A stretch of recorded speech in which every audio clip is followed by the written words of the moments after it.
So another thing that we need to talk about is we talked about torso rotation and how important that is in the golf swing. Golf is rotation. It's kind of like we talked about on Bob Steele's show, Arkansas Fairways and Greens. We have to have rotation from our hips as well. Doesn't matter if you're a competitive golfer or somebody like me that likes to go out and play. Doesn't matter how old you are.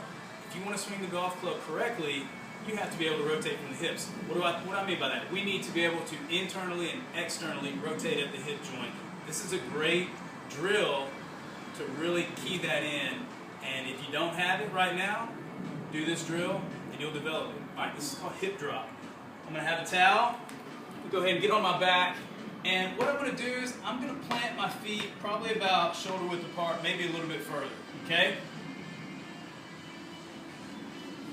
Get myself here on the ground, feet on the ground, extend my arms out to the side, and I don't want to have an arch in my back. I want a neutral lower back, so I'm going to have my lower back almost glued to the floor here, and what I'm going to do is I'm just going to start rotating in my hips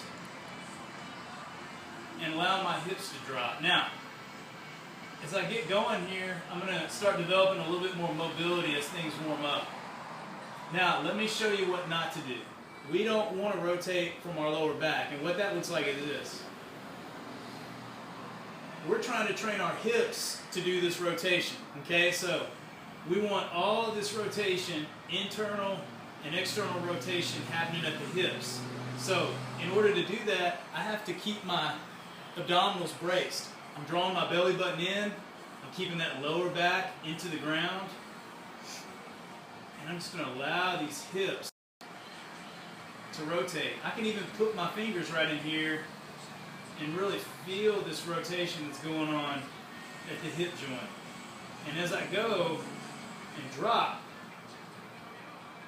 I can get some more mobility going on there. But like I said, do not allow this to happen, because what you're doing there is you're rotating from the lower back. The number one injury in golf is lower back pain. We do not want to train the body to rotate from the lower back, because that's just going to lead to problems. So, really get that rotation from the hips. That's hip drop, and that's really going to help your body know what it feels like to rotate internally and externally at the hips. And that's what happens when you start that backswing, and then when you come back through your downswing and your follow through. Hip drops, that's what it is. Have fun. I'll see you next time.